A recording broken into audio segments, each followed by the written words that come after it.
Hola a todos, mi nombre es Génesis Socorro y soy estudiante de la Escuela de Educación del Departamento de Idiomas Modernos de la Ilustre Universidad del Zulia.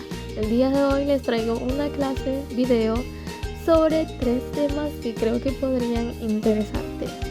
El primer tema a tocar en este video es el presente simple. ¿Qué es el presente simple? El presente simple en inglés, también conocido como Simple Present, se utiliza para expresar acciones habituales, rutinas, hechos generales o verdades universales.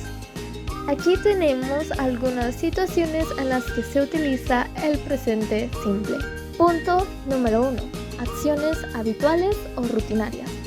Se utiliza para describir acciones que ocurren regularmente o de forma repetida. Por ejemplo, I wake up at 7 a.m. every day. Me despierto a las 7 a.m. todos los días. She always drinks coffee in the morning. Ella siempre toma café por las mañanas. Punto número 2. Hechos generales o verdades universales. Se utiliza para expresar hechos que son verdades en general o que son considerados verdades universales. Por ejemplo, the sun rises in the east. El sol sale por el este. Water boils at 100 degrees Celsius. El agua hierve a 100 grados Celsius. Punto número 3. Comentarios sobre eventos futuros programados. Aunque el presente simple se refiere principalmente a acciones en el presente, también se utiliza para hablar de eventos futuros programados en horarios establecidos. Por ejemplo, the concert starts at 8 p.m. El concierto comienza a las 8 p.m. The train leaves in 30 minutes. El tren sale en 30 minutos. Es importante tener en cuenta que el presente simple no se utiliza para hablar de acciones que están ocurriendo en el momento presente. Para eso se utiliza el presente continuo o present continuous. Teniendo en claro qué es el presente simple y cómo se utiliza, pasemos ahora a la gramática. Te voy a mostrar la estructura del presente simple. La estructura del presente simple en inglés es la siguiente: sujeto más verbo en infinitivo sin la preposición to más complementos. Aquí te voy a mostrar algunos ejemplos con diferentes sujetos. Si no sabes cuáles son los sujetos del inglés, son los siguientes: I, que significa yo; you, que significa tú o ustedes; he, que significa él; she, que significa ella; it, que se utiliza para cosas o animales sin género específico; we, que significa nosotros o nosotras; y they, que significa ellos o ellas. Ahora que sabemos cuáles son los sujetos, podremos proseguir con los ejemplos. Para el sujeto I tenemos I play tennis on Saturdays. Yo juego tenis los sábados. I like to read books. A mí me gusta leer libros. Como ven, nuestra estructura se cumple al pie de la letra. Empezamos con el sujeto I, luego tenemos los verbos play y like respectivamente, y luego tenemos los complementos que son el resto de la oración. Ahora, prosigamos con los demás ejemplos. Para you tenemos you speak English. Tú hablas inglés. You eat burgers at lunch. Tú comes hamburguesas en el almuerzo. Para he tenemos he works as a teacher. Él trabaja como profesor. He watches movies every weekend. Él ve películas todos los fines de semana. Para she tenemos she dances ballet. Ella baila ballet. She has a pet cat. Ella tiene un gato como mascota. Para it tenemos the sun rises in the east. El sol sale por el este. It rains a lot in this city. Llueve mucho en esta ciudad. Para we tenemos we go to the park on Sundays. Nosotros vamos al parque los domingos. We study together for exams. Nosotros estudiamos juntos para los exámenes. Y para finalizar tenemos al sujeto they. They live in a big house. Ellos viven en una casa grande. They enjoy playing basketball. A ellos les gusta jugar baloncesto. Seguramente en los ejemplos anteriores habrán notado que cuando el verbo se encuentra conjugado con la tercera persona del singular, estos reciben unos pequeños cambios. Y otros me dirán, ¿cuál es la tercera persona del singular? La tercera persona del singular es he, she, it. Y ahora te voy a explicar los cambios que siempre ocurren en estos verbos. Y existen 3 posibilidades. Ahora sí, prosigamos con la explicación de los casos especiales. Caso especial número 1. Antes de continuar, cabe mencionar que la mayoría de los verbos, cuando están conjugados con la tercera persona del singular, su terminación es solamente la letra S.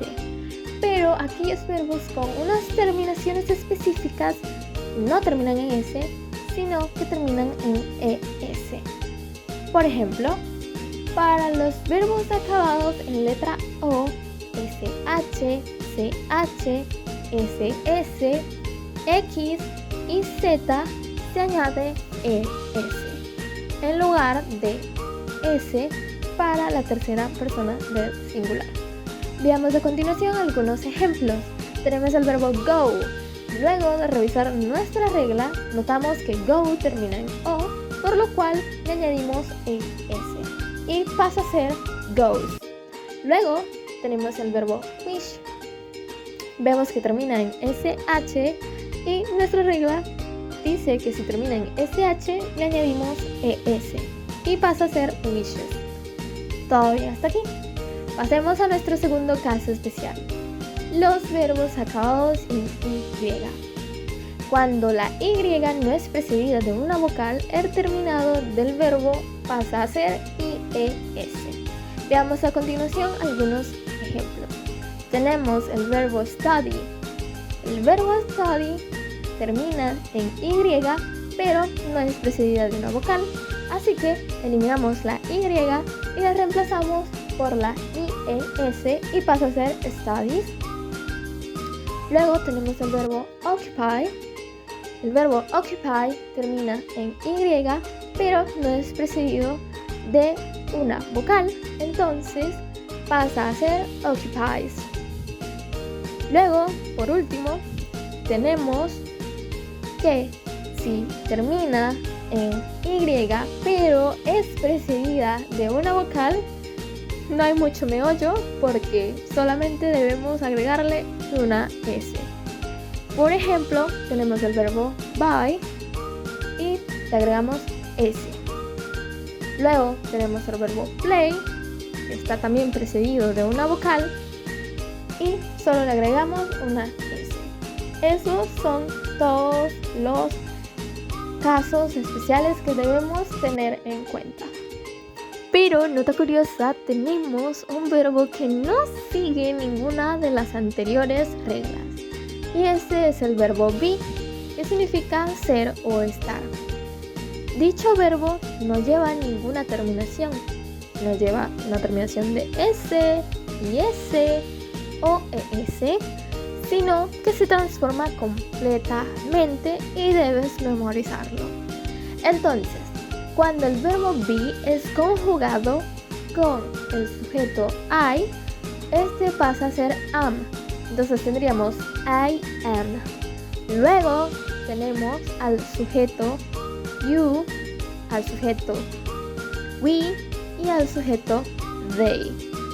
Estos 3 verbos comparten la misma conjugación con respecto al verbo be. Y cuando utilizamos you, we, they, el verbo be pasa a ser are. Entonces tenemos you are, we are, they are. Por último, tenemos a los sujetos she, he, it. Estos comparten también la misma conjugación del verbo be. Entonces tendríamos he is, she is, it is. Eso sería todo en cuanto a esta parte. Ahora proseguimos con la parte fácil de la gramática. Preguntas con el verbo to be. Verbo to be más sujeto más complemento más signo de interrogación es la estructura que estaremos manejando. A diferencia del español, aquí no abrimos una pregunta con un signo de interrogación, sino que cerramos la pregunta con el signo de interrogación. Aquí tenemos algunos ejemplos. Is he a teacher? Are you happy? Is she hungry? Fácilmente vemos cómo realizar una pregunta. Ahora, ¿estas preguntas siguen las reglas? Por supuesto. Inician con el verbo to be, is, are, is, respectivamente. Luego tenemos el sujeto he, you, she. Y por último tenemos los complementos y cerramos con signo de interrogación. Y eso es básicamente todo. Ahora pasamos a cómo responder una pregunta realizada con el verbo to be, de forma positiva y de forma negativa. Ahora, ¿cómo responder a una pregunta realizada con el verbo be? Muy fácil, solamente debemos de seguir estas dos estructuras. Si vamos a responder de forma positiva, empezamos con yes, coma, más sujeto, más verbo be, más complementos. Cabe mencionar que los complementos son opcionales. Para responder de forma negativa, empezamos con no, coma, más sujeto, más verb be, más not, más complementos. Entonces, respondiendo a las preguntas que realizamos en los ejemplos anteriores, tenemos: Is he a teacher? Yes, he is a teacher. No, he is not a teacher. Are you happy? Yes, I am happy. No, I am not happy. Is she hungry? Yes, she is hungry. No, she is not hungry. Eso es básicamente todo. Continuando con la segunda parte de este video, tenemos las yes or no questions o preguntas de sí o no en español. Se utilizan para obtener una respuesta afirmativa o negativa por parte del interlocutor. Estas preguntas se llaman así porque generalmente se responden con yes or no. Ok, la estructura básica para las yes or no questions es la siguiente: verbo auxiliar do or does, más sujeto, más verbo principal, más signo de interrogación. Ahora tú dirás, ¿cómo sé cuándo debo utilizar el verbo auxiliar do o cuándo utilizar el verbo auxiliar does? Muy sencillo, do se utiliza para las personas I, you, we and they, mientras que does se utiliza para la tercera persona del singular, he, she y it. Ok, ahora te voy a poner algunos ejemplos de yes or no questions. Do you like pizza? ¿Te gusta la pizza? Does she speak English?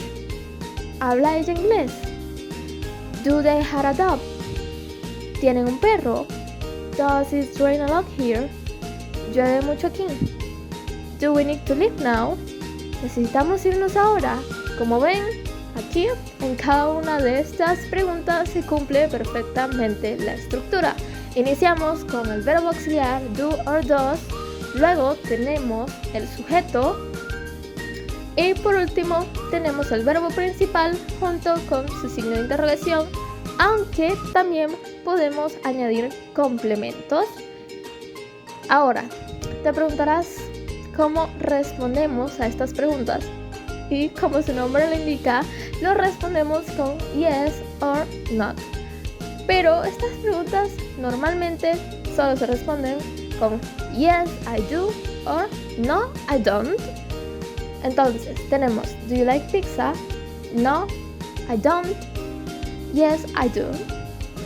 También podemos decir yes, I do, I like pizza. No, I don't like pizza. Y así sucesivamente con los ejemplos. La estructura para responder es yes, coma, más sujeto, más verbo auxiliar. No, coma, más sujeto, más verbo auxiliar, más not. Eso sería todo para esta gramática. Ahora damos inicio a nuestra tercera gramática, que es muy similar a la anterior. Y estas son las WH questions, o preguntas con palabras interrogativas en español. Se utilizan para obtener información específica sobre algún aspecto de una situación, acción o sujeto. Son llamadas así porque comienzan con palabras interrogativas como what, que significa qué, who, que significa quién, where, que significa dónde, when, que significa cuándo, why, que significa por qué, how, que significa cómo, entre otras. La estructura básica de las WH question en inglés es la siguiente. Iniciamos con la palabra interrogativa o WH question más verbo auxiliar do or does, que ya sabes cómo utilizarlo. Luego tenemos el sujeto, luego sumamos el verbo principal y por último complementos o cerramos simplemente con signo de interrogación. Aquí tenemos algunos ejemplos de las WH questions. What is your favorite color? ¿Cuál es tu color favorito? Who is coming to the party? ¿Quién viene a la fiesta? Where do you go on vacation? ¿Dónde fuiste de vacaciones? When does the movie start? ¿Cuándo comienza la película? Why are you late? ¿Por qué llegaste tarde? How do you make a cake? ¿Cómo se hace un pastel? Recuerda que las WH questions se utilizan para obtener información específica sobre un tema determinado. Estas preguntas requieren respuestas más detalladas y no se responden simplemente con yes o no. Ahora, daré un ejemplo de una respuesta a una de las preguntas que fueron ejemplo. Seguimos. What is your favorite color? Yo podría decir, my favorite color is blue. Ahora te dejo a ti como actividad responder a las demás WH questions. Gracias por ver el video hasta aquí. Espero que te haya gustado la clase de hoy.